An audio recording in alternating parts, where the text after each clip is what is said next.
இங்கே லேப்டாப்பே பார்த்துட்டு இருக்கேன். நாளைக்கு உங்க காலேஜ்ல தமிழ் மஞ்ச விழா நடக்குதாமே. உன் ஃப்ரெண்டு யாழினி கூட உன்னை நாடகத்துல நடிக்க கூப்பிட்டா. நீ என்னடானா இங்க உட்கார்ந்துட்டு இருக்க? ஓ மை காட், அம்மா அமைதியா இருங்க. நாளைக்கு எனக்கு லண்டன்ல இருக்க பெரிய மல்டிநேஷனல் கம்பெனியோட ஆன்லைன் இன்டர்வியூ இருக்கு. அதுக்காக நான் என்னுடைய இங்கிலீஷ் கம்யூனிகேஷன் ஸ்கில்ஸை வளர்த்துக்கிட்டு இருக்கேன். இந்த நேரத்துல போய் தமிழ் மன்றம் கற்றபடி நீ என் டைமை வேஸ்ட் பண்ண சொல்றீங்களா? ஆனந்தி, தமிழ் படிச்சா டைம் வேஸ்டா? பெத்த தாயையும் தாய்மொழியையும் மறந்தவங்க உருப்பட்டதா சரித்திரமே இல்ல. அத முதல்ல தெரிஞ்சுக்கோ. அம்மா பிராக்டிக்கலா பேசுங்க.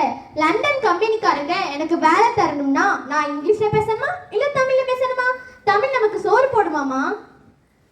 அடப்பாவமே, இவளுக்கு சோறு போடுற விவசாயத்தை உலகத்துக்கே கத்து தந்ததே தமிழன் தான். இவளை எல்லாம் லண்டன் கம்பெனிக்கு வேலைக்கு எடுத்தா அந்த கம்பெனிக்கு தான் நஷ்டம். வணக்கம் அத்தை. ஹே ஆனந்தி, நான் உன்னை பார்க்கறதுக்காக தான் வந்தேன். தமிழ் மன்ற நாடகத்தை நடிக்க உனக்காக ஒரு அருமையான ரோல் வச்சிருக்கேன். உன்னையும் நான் லிஸ்ட்ல சேர்த்துக்கவா? No Yazhini, no. நான் எங்க அம்மா கிட்ட ஏற்கனவே சொல்லிட்டு இருந்தேன், எனக்கு தமிழ் பண்பாடு இதெல்லாம் இன்ட்ரெஸ்டே இல்லை. நான் ஒரு குளோபல் சிட்டிசன். எனக்கு பெரிய ஐடி கம்பெனில வேலை கிடைச்சு வெளிநாட்டுக்கு போக போறேன். என் கேரியருக்கு இது செட்டே ஆகாது. உன்னை நினைச்சா ரொம்ப வருத்தமா இருக்கு ஆனந்தி.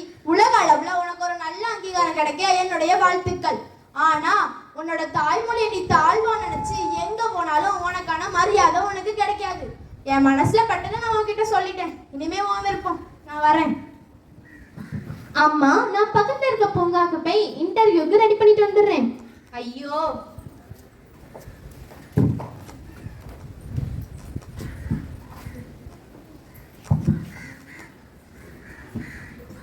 என்னவா ஆனந்தி, ஏதோ வெளிநாட்டு புத்தகங்களை வச்சு பெரிய ஆராய்ச்சி பண்ணிட்டு இருக்கீங்க போல.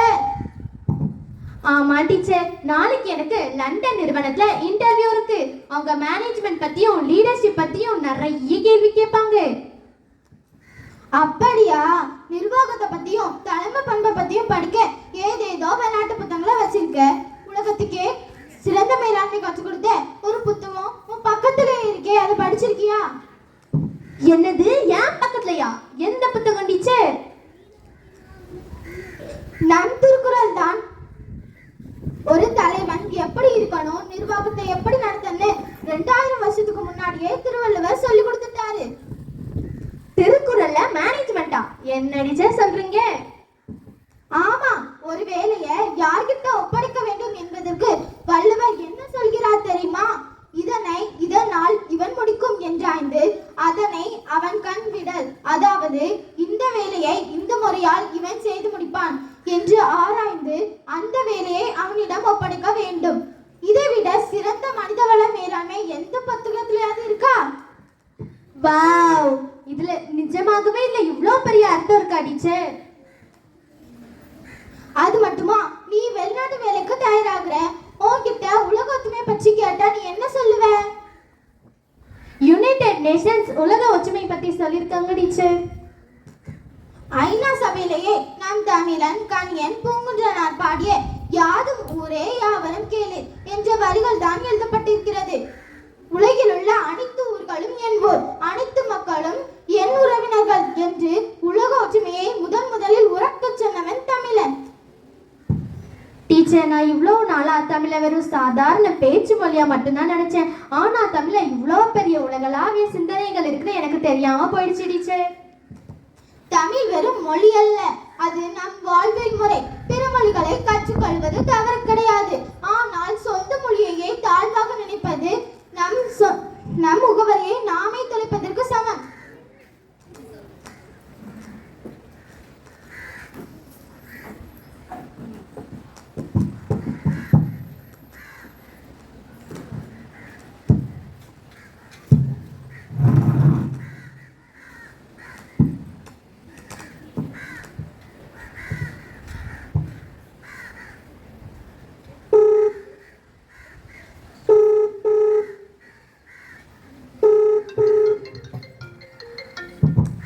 Hello Anandi, I am Mary from London.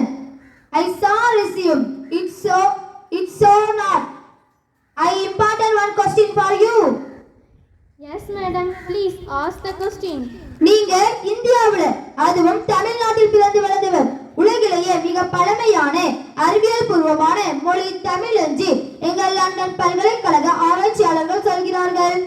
உங்கள் மொழியின் சிறப்பை பற்றி எங்களுக்கு ஏதாவது ஒரு உதாரணம் சொல்ல முடியுமா? அதுதான் உங்கள் லீடர்ஷிப் டெஸ்ட். எஸ் மேடம், எங்கள் தமிழ் மொழி வெறும் பேச்சு மொழி மட்டுமல்ல, அது அறிவியலோடு கலந்தது. உதாரணத்திற்கு இன்று உலகம் முழுவதும் பேசப்படும் ஹியூமன் ரிசோர்ஸ் மேனேஜ்மெண்ட் தத்துவத்தை 2000 ஆண்டுகளுக்கு முன்பே எங்கள் திருவள்ளுவர் திருக்குறளில் அழகாக கூறிவிட்டார். இதனால் இவன் முடிக்கும் என்றாராய்ந்து அதனை அவன் கண்விடல், அதாவது இந்த வேலையை இவன் இந்த முறையால் செய்து முடிப்பான் என்று ஆராய்ந்து அந்த வேலையை அவனிடம் ஒப்படைக்க வேண்டும். Wow, amazing! ஆனந்தி, 2000 வருடங்களுக்கு முன்பே இவ்வளவு சிறந்த நிர்வாக திறமையா? உங்கள் தாய்மொழியின் மீது நீங்கள் வைத்திருக்கும் பற்றும் அதன் அறிவும் எனக்கு மிகவும் பிடித்துள்ளது. You are selected. லண்டன் கம்பெனிக்கு உங்களை போன்ற தன் அடையாளத்தை மறக்காத சிறந்த தலைவர்கள் தான் தேவை. Thank you madam, thank you so much. Teacher, ஐயோ டீச்சரை காணுமே. எனக்கு வேலை கிடைச்சிருக்குன்னு சந்தோஷத்தை டீச்சர்கிட்ட சொல்லலான்னு பார்த்தா இங்க டீச்சரையே காணும்.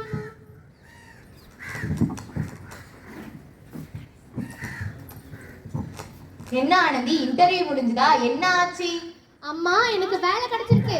அவங்க என் இங்கிலீஷை பார்த்து வேலை தரல, நம்ம தாய்மொழியை பெருமையா பேசினதை பார்த்து தான் எனக்கு வேலை தந்திருக்காங்க. பாத்தியா ஆனந்தி, தமிழ் உனக்கு உலக அளவுல ஒரு புதிய முகவரியை வாங்கி தந்திருக்கு. ஆமாம் யாழினி, இதோ இந்த இடத்துல தான் நம்ம தமிழ் ஆசிரியர் உட்கார்ந்து எனக்கு தமிழை பத்தி புரிய வச்சாங்க. ஆனா இப்போ உங்களை காணும். அங்க யாரும் இல்லையே ஆனந்தி. ஒருவேளை உனக்குள்ள தூங்கிட்டு இருந்த அந்த தமிழ் உணர்வே உனக்கு ஆசிரியரா வந்து பாடம் எடுத்திருக்கும் போல. உண்மைதான் யாழினி, இனிமேல் நான் எங்க போனாலும் நம்ம தாய்மொழியை பெருமையா பேசுவேன். யாழினி, நாளைக்கு நம்ம கல்லூரியில தமிழ் நாடகத்துல நான் தான் முதலாளா நடிப்பேன். ஆனந்தி, இப்பதான் நீ என் புள்ள. தமிழ் தான் நம்மளுடைய அடையாளம்னு நிரூபிச்சிட்ட. கல் தோன்றி மண் தோன்றா காலத்தே வானோடு முன் தோன்றிய மூத்த குடி நம் தமிழ் குடி. தமிழ் நம் அடையாளம், தமிழ் நம் முகவரி. வாழ்க தமிழ், வளர்க தமிழன். நன்றி.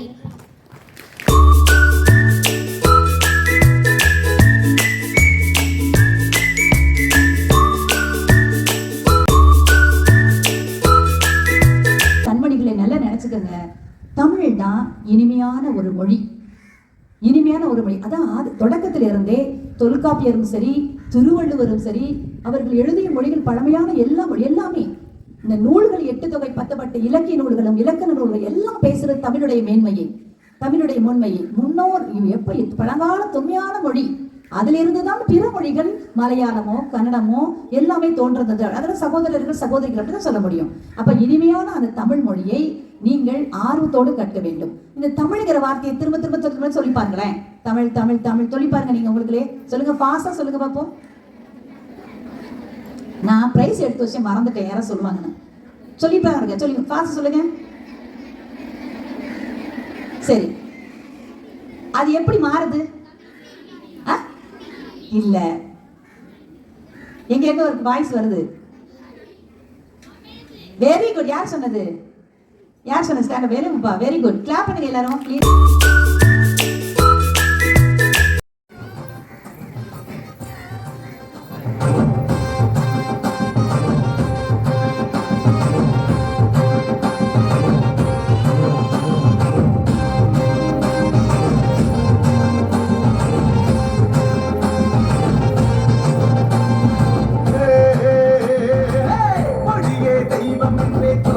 தமிழினமே தமிழ்நாடு உண்டோ நிலமே அது போல உண்டோ குளமே மொழி இங்கே தாயே என்றே தொழுத புன்னர குலமே தமிழ் மொழிய அற்புத வரமே தமிழ் என்றால் வீரமே மொழியே தீபம் என்றே தோன்றிய தமிழினமே தமிழ்நாடே உண்டோ நிலமே அது போல உண்டோ வளமே மொழி இங்கே தாயே என்றே தொழுத புன்னர குலமே தமிழ் மொழிய அற்புத வரமே கை கொலையாரோ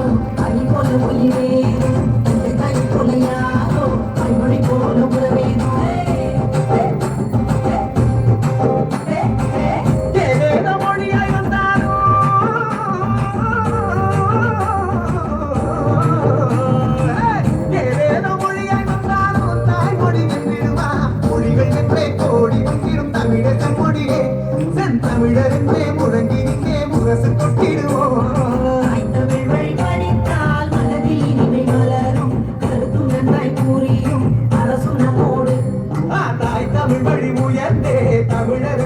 தலை நிமிர்வா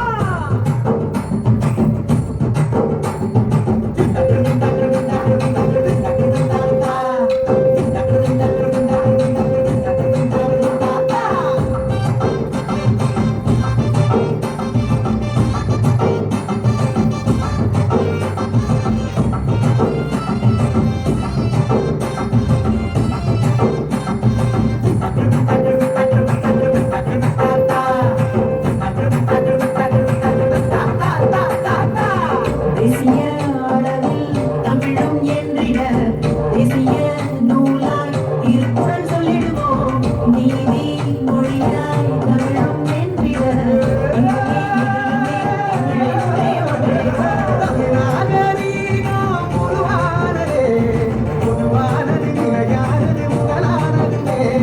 தமிழ் மொழியே தாயானே உயிரானது மெய்யானது உறவானது கடவுளுக்கே வந்து வாழ்கிறோம் பாடுகள் தமிழில் செய்திடுவோம் தமிழில் பேரவற்றே எழுந்து தோன்றிடுவோம் இரண்டு தொட்டே தமிழை வணங்கிடுவோம்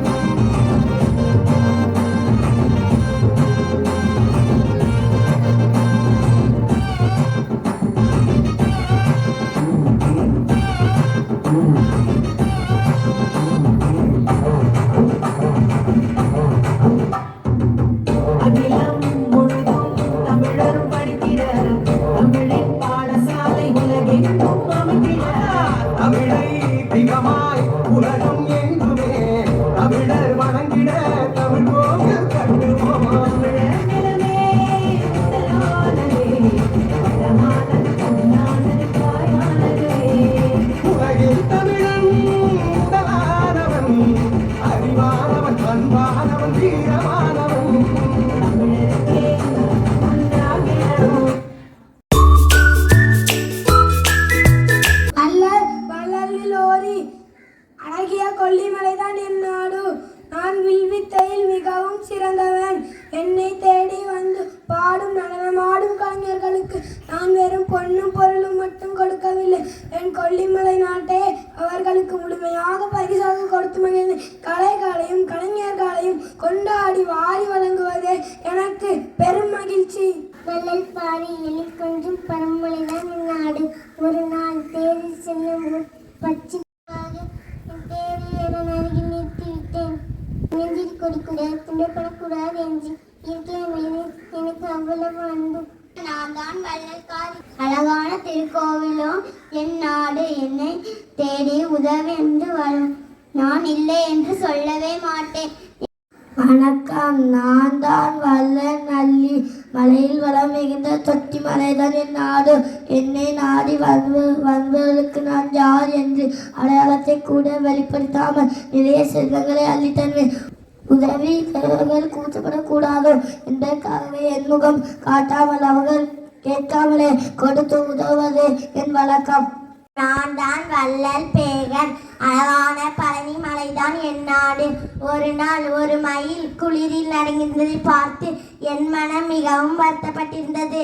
உடனே நான் அணிந்திருந்த விலைமை பெற்ற போர்வையை அந்த மயிலுக்கு பொறுத்து விட்டேன். மயிலுக்கு போர்வை தேவையா என்று யோசிக்காமல் எந்த உயிராக இருந்தாலும் அதன் மேல் கொண்ட அன்பினால் அதற்கு உதவுவதே என் குணம். வணக்கம், நான் வள்ளல் ஆண்டிரன் அழகிய பொதிகை மலைதான் என் நாடு எனக்கு கிடைத்த அரிய நீல நிற ஆடையை நான் உடுத்தாமல் சிவபெருமானுக்கு போர்த்தினேன். என்னை பாடி வரும் புலவர்களுக்கு யானைகளே பரிசாக வழங்கினேன். எந்த பலனையும் எதிர்பார்க்காமல் மற்றவர்களுக்கு கொடுத்து உதவுவதே மிகவும் பிடிக்கும். நான் தான் வள்ளல் அதியமான் என் அடுத்த கடல் ஒரு நாள் எனக்கு நீண்ட ஆயுளை தரும் ஒரு அபூர்வமான நெல்லிக்கனி கிடைத்தது. அதை நான் சாப்பிடவில்லை. நான் வாழ்வதை விட தமிழ் பாடும் நீ நீண்ட காலம் வாழ்ந்தால்தான் இந்த உலகம் செழிக்கும் என்று கூறி எனக்கு பிரியமான அவ்வை பாட்டிக்கு அதை கொடுத்து மகிழ்ந்தேன். என் உயிரை விட தமிழுக்கும் தமிழ் புலவர்களுக்கும் தான் நான் அதிகம் எப்போதும் அதிக மதிப்பு கொடுப்பேன்.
பட்டமரம் பூவாக பசங்குடி மேலாக முட்டுகிறாராயம் கொடுக்கும் சாமி. கட்டணங்கள் உருவாக வழக்காட்ட அடிச்சாங்க, பட்டினியில் பலரும் விவசாயி மறிச்சாங்க. கண்ணை கட்டி விட்டது போல் தெரியாமலே நாம கட்டு கட்டு நிற்கிறோமே புரியாமலே. விவசாயம் மட்டும் இல்லை நாம் உயிரேதுடா உலகேதுடா. அம்மா போராடி தரும் மழைதான் அபாதாரமா நின்னா இந்த குறைதான். அம்மா போராடி தரும் மழைதான் அபாதாரமா நின்னா இந்த குறைதான். அவனட்டு வச்ச நாட்டையெல்லாம் கதிராக்குறா, எங்க புள்ள குட்டிய தனைக்கும் கதியாக்குறா. அவன் சாயா மச்சான் பச்சை மண்ண வளமாக்குறா, வழிகாட்டுறா. அம்மா போராடி தரும் மழைதான் அபாதாரமா நின்னா இந்த குறைதான். அம்மா போராடி தரும் மழைதான் அபாதாரமா நின்னா இந்த குறைதான்.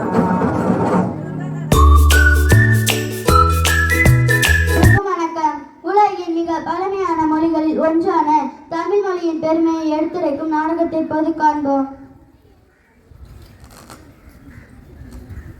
வணக்கம் மாணவர்களே. இன்று நாம் பார்க்க இருக்கின்ற பாடம் தமிழின் சிறப்பு. தமிழ் ஏன் சிறந்த மொழி என்று யாராவது கூற முடியுமா? தமிழ் உலகின் மூத்த மொழிகள் ஒன்று. தமிழில் திருக்குறள், சிலப்பதிகாரம், கம்பர், ராமாயணம் போன்ற சிறந்த இலக்கியங்கள் உள்ளன. தமிழுக்கு செம்மொழி என்று பெயர்.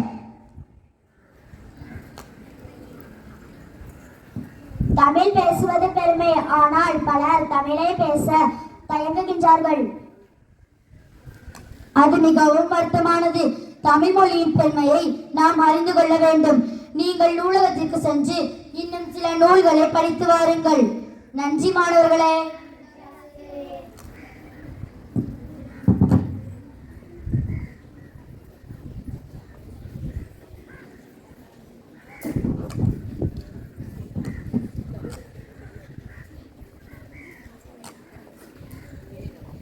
நான் திருவள்ளுவர். மனித வாழ்க்கைக்கு வழிகாட்டும் 1330 திருக்குறளை உலகிற்கு அளித்தவன். நல்ல வாழ்க்கை வாழ வேண்டும் என்றால் முதலில் அறத்தை பின்பற்ற வேண்டும். குறள். அகர முதல எழுத்தெல்லாம் ஆதி பகவன் முதற்றே உலகு. விளக்கம். எழுத்துக்கள் எல்லாம் அகரத்தை அடிப்படையாக கொண்டிருக்கின்றன. அதுபோல உலகம் கடவுளை அடிப்படையாக கொண்டிருக்கிறது. நன்றி குழந்தைகளே. நான் சென்று வருகிறேன். வணக்கம் குழந்தைகளே, உங்களை பார்க்க மிகவும் மகிழ்ச்சியாக இருக்கிறது. நான் எழுதிய ஆத்திச்சூடி இன்று வரை குழந்தைகளுக்கு நல்ல வழிகாட்டியாக இருக்கிறது. எல்லாரும் என்னுடன் சேர்ந்து சொல்லுங்கள். அறம் செய்ய விரும்பு, ஆறுவது சினம், இயல்வது கரவேல், ஈவது விளக்கேல், உடையது விளம்பேல், உக்கமது கைவிடேல். நன்றி குழந்தைகளே. நான் சென்று வருகிறேன். நான் மகாகவி சுப்பிரமணிய பாரதியார். நான் பயமில்லாத வாழ்க்கையை மனிதர்களுக்கு கற்றுக் கொடுத்தேன். என்னுடன் சேர்ந்து சொல்லுங்கள். அச்சமில்லை, அச்சமில்லை, அச்சம் என்பதில்லையே. உச்சி மீது வானிலிருந்து வீழுகின்ற போதிலும் அச்சமில்லை, அச்சமில்லை, அச்சம் என்பதில்லையே. நன்றாக இருக்கிறது குழந்தைகளே. தைரியமாக வாழுங்கள், உண்மையாக வாழுங்கள். நன்றி குழந்தைகளே. நான் சென்று வருகிறேன். நான் படித்தது புத்தகங்கள் சிறப்பாக இருந்தன. ஆமாம், அதில் அவர்கள் கூறிய வார்த்தைகள் உண்மை. ஆமாம், இதுதான் உண்மை. இனி நாம் தமிழிலே பேசுவோம். தினமும் ஒரு திருக்குறள் கற்போம். ஆத்திச்சூடி படிப்போம். பாரதியார் பாடலை படிப்போம். என்ன பேசிக் கொண்டிருக்கிறீர்கள்? தமிழின் பெருமையை உணர்ந்தாம் ஆசிரியரே. தமிழ் வாழ வேண்டும் என்றால் நீங்கள் தமிழில் பேச வேண்டும். தமிழ் வளர வேண்டும் என்றால் நீங்கள் தமிழில் எழுத வேண்டும். தமிழின் பெருமையை உலகிற்கு எடுத்துச் செல்ல வேண்டும். நன்றி மாணவர்களே.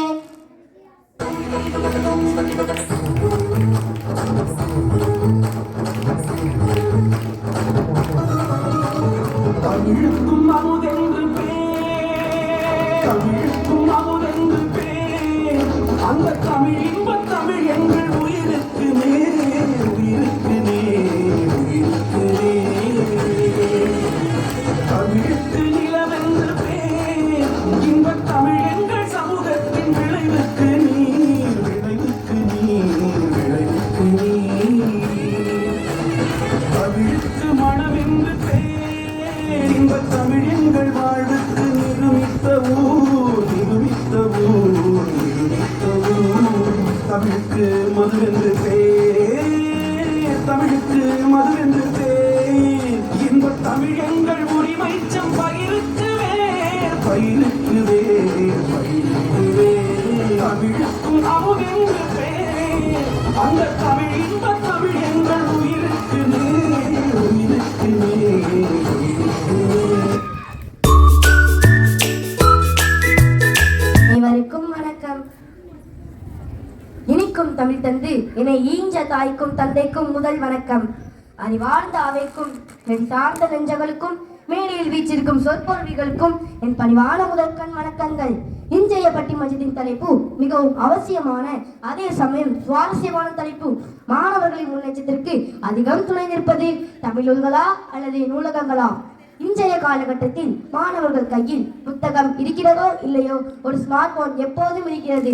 ரீல்ஸ் பார்ப்பதிலேயே பாதி வாழ்க்கை ஓடிக்கொண்டிருக்கிறது. இப்படிப்பட்ட சூழலில் எது முக்கியம் என்று அலசி ஆராய நாம் இங்கு கூடியிருக்கிறோம். ஒரு தலைப்பினர் சொல்கிறார்கள் தமிழ் நூல்கள் தான் சக்தி என்றும், ஒரு தலைப்பினர் சொல்கிறார்கள் நூலகம் தான் உயர்த்தி என்றும் கூற வந்துள்ளனர். சரி, விவாதத்தை தொடக்குவோம். முதலில் தமிழ் நூல்கள் தான் மாணவர்கள் முன்னேற்றத்திற்கு அச்சாணி என வாதர வருகிறான் தோழன் தெளித்திறன். வணக்கம் நடுவர் அவர்களே. நம் கர்ம வீரர் பெருந்தலைவர் காமராஜர் ஐயா அவர்கள் எளிய மக்களும் படிக்க வேண்டும் என்றுதான் பள்ளிகளை திறந்தார். அப்படி நாம் படிப்பதற்கு முதலில் தேவையானது தமிழ் நூல்கள் தான் நடுவர் அவர்களே. ஒரு நல்ல தமிழ் நூல் என்பது நமக்கு எப்போதுமே வழிகாட்டும் ஒரு நல்ல நண்பனே போன்றது. அதை நாம் எப்போது வேண்டுமானாலும் எங்கு வேண்டுமானாலும் கையில் எடுத்து படிக்கலாம். திருக்குறள், சிலப்பதிகாரம் முதல் பாரதியாரின் கவிதைகள் வரை நம் கையில் இருக்கும் புத்தகங்கள் தான் நம் சிந்தனையை தூண்டுகின்றன. நமக்கு தேவையான வரிகளை அடிகோட்டிட்டோ அல்லது குறிப்பிட்டோ நம் சொந்த புத்தகத்தில் அதை செய்ய முடியும். ஆனால் நூலக புத்தகங்களை அவ்வாறு செய்ய முடியுமா? எனவே நடுவர் அவர்களே, நூலகம் என்பது வெறும் கட்டிடம்தான். அங்கே உயிர் கொடுப்பதை நாம் வாசிக்கும் தமிழ் நூல்கள் என கூறி வாய்ப்பாய்த்ததற்கு நன்றி கூறி விடைவைகிறேன். அற்புதம்! புத்தகம் இல்லாத வீடு, ஜன்னல் இல்லாத அரை புத்தகங்களை சும்மாவா சொன்னாங்க? அடுத்தபடியாக மாணவர்களின் முன்னேற்றத்திற்கு அதிகம் தொழிலிருப்பது நூலகம் தான் என வாதர வருகிறாள் தோழி ஜஜோசா. வணக்கம் நடுவர் அவர்களே. எதிரணி நண்பர் ரொம்ப உணர்ச்சி வசப்பட்டு பேசினார் நடுவர் அவர்களே. அவர் ஏதோ வீட்டில் இருக்கும் 2 புத்தகங்களை வைத்துக்கொண்டே உலகத்தையே வென்று விடலாம் என நினைக்கிறார். வீட்டில் தினமும் சாம்பார் சாதமே சாப்பிட்டால் போர் அடிக்கும் அல்லவா நடுவர் அவர்களே? ஒரு புத்தகத்தை திரும்ப திரும்ப படித்தால் அறிவு வராது. நூலகத்திற்கு போனால் இன்று அறிவியல், நாளை வரலாறு, மறுநாள் ஆன்மீகம், அடுத்த நாள் அரசியல் என பல்சுவை விருந்து சாப்பிடலாம். எனவே நூலகம் தான் மாணவர்களின் முன்னேற்றத்திற்கு அடித்தளம் என கூறி விடைபெறுகிறேன். பலே, ரொம்ப கனத்த வாதங்களை முன் வச்சிருக்கீங்க.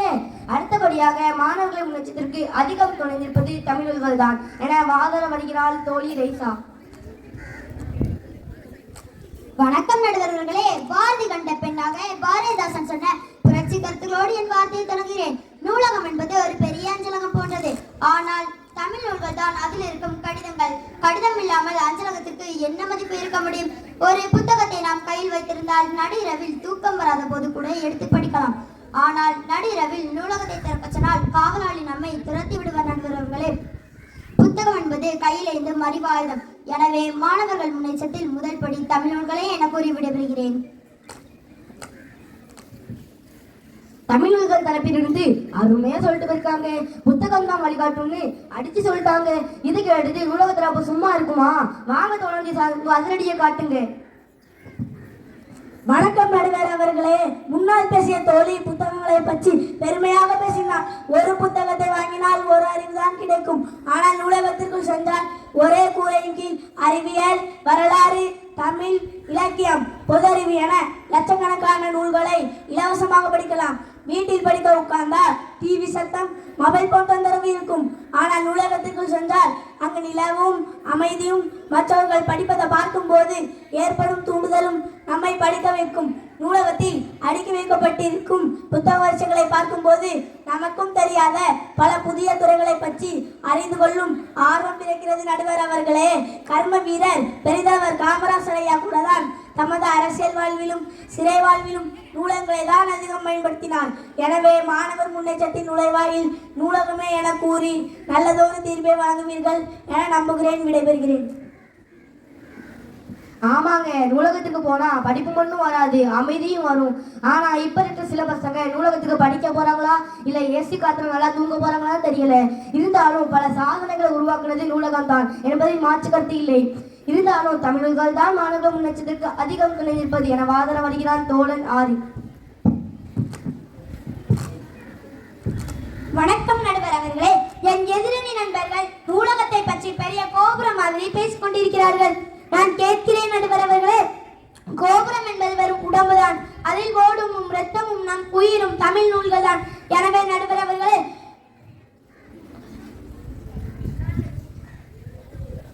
மாணவர்களின் தன்னம்பிக்கையை உயர்த்துகிறது. தமிழ் மொழி பண்பாட்டு பாரம்பரியத்தை அடுத்த தலைமுறைக்கு கொண்டு செல்கிறது. எனவே தமிழ் நூல்கள் தான் சிறந்தது என கூறி விடைபெறுகிறேன். நன்றி. அசத்தலான பேச்சு. புத்தகத்தை வாங்கி மட்டும் வச்சா போதாது, அதை பிரிச்சு படிக்கணும். பல பேர் வீட்டுல புத்தகத்தை வாங்கி வச்சுட்டு அதுக்கு மேல மொபைல் போனை வச்சு நோண்டிட்டு இருக்காங்க. இல்ல உலகம் தான் சிறந்தது என வாதர வருகிறான் தோழன் டிவோன்சன். முன்னால் பேசிய தோழன் 6 புத்தகங்களை எப்போது வேண்டுமானாலும் படிக்கலாம் என்கிறான். நான் கேட்கிறேன், ஒரு ஏழை மாணவன் வருடத்திற்கு எத்தனை புத்தகங்களை விலை கொடுத்து வாங்க முடியும்? ஒரு நல்ல தமிழ் புத்தகத்தின் விலை ரூபாய் 500 என்றால் மதிய உணவிற்கே கஷ்டப்படும் குடும்பத்து மாணவன் அதை எப்படி வாங்குவான்? அங்குதான் கர்மவீரர் பெருந்தலைவர் காமராசர் ஐயா அவர்கள் ஏழைகளின் கலங்கரை விளக்கமாக நூலகங்களை உருவாக்கினார். வெறும் 10 அல்லது 20 ரூபாய் சந்தா செலுத்தினார் லட்சத்துக்கான ரூபாய் மதிப்புள்ள புத்தகங்களை ஒரு ஏழை மாணவன் வீட்டிற்கு எடுத்து சென்று படிக்கலாம் என கூறினார். இன்று டிஎன்பிஎஸ்சி, யூபிஎஸ்சி, நீட் போன்ற பெரிய பெரிய போட்டித் தேர்வுகளில் வெல்லும் கிராமத்து பிள்ளைகளை கேட்டு பாருங்கள். அவர்கள் விலை கொடுத்து வாங்கிய புத்தகங்களை விட நூலகத்திற்கு சென்று குறிப்பெடுத்து படித்த புத்தகங்கள் தான் அதிகம். இன்று நூலகங்கள் வெறும் புத்தக கூடாரங்கள் அல்ல, கணினி வசதி, இணையதள வசதி, புத்தகங்களை என உலகத்தையே மாணவர்களின் விரல் நுனியில் கொண்டு வந்து நிற்கின்றன. நடுவர் அவர்களே, அறிஞர் அண்ணா அவர்கள் சிறையில் இருந்த போது நாளை எனக்கு அறுவை சிகிச்சை, ஒரு நல்ல புத்தகத்தை படித்து முடித்திருக்க வேண்டும், நேரத்தை கூட்டுங்கள் என்றார். அப்பொழுது அவருக்கு அந்த புத்தகத்தை வழங்கியது நூலகம்தான். எனவே மாணவர்களின் முன்னேற்றத்திற்கு துணை நிற்பது நூலகமே என கூறி விடைபெறுகிறேன். அருமை அருமை, அற்புதமான பேச்சு. இன்று நாம் எடுத்துக்கொண்ட தலைப்பு மாணவர்களின் எதிர்காலத்தை செதுக்க போகும் மிக முக்கியமான ஒரு தலைப்பு. ஒருபுறம் தமிழர்களே மாணவர்களின் வாழ்வை உயர்த்தும் உரம் என்று உணர்ச்சி பூர்வமாக வாதிட்டார்கள். மறுபுறம் நூலகமே மாணவர்களின் வாழ்வை விரிவுபடுத்தும் பாசறை என்று ஆதரவுடன் வாதிட்டார்கள். இருதரப்பு வாதங்களும் திக்கட்டு நகர்களைப் போல கூர்மையானவை. சரி, தீர்ப்புக்கு வருவோம். நூல்கள் என்பவை உயிர் என்றால் நூலகம் என்பது அதன் உயிர் வாழ்வதற்கான உடல். தமிழ் நூல்கள் ஒரு மாணவனுக்கு அறத்தையும் ஒழுக்கத்தையும் தாய்ப்பச்சையும் தந்து அவனை வளர்க்கிறது. நூலகமோ அவனுக்கு உலக அறிவையும் அறிவிய சிந்தனையும் வளர்க்கிறது. எனவே தமிழர்கள் காட்டும் நல்வழியில் நடந்து நூலகம் தரும் பன்முக அறிவை துணையை கொண்டு பயணிப்பதே மாணவர்களாகிய உங்களுக்கும் சிறந்தது. இவ்விரண்டும் ஒன்றோடு ஒன்று இருந்தவை என்று தீர்ப்பளித்து இப்பட்டிமன்றத்தை நிறைவு செய்கிறேன். நன்றி, வணக்கம்.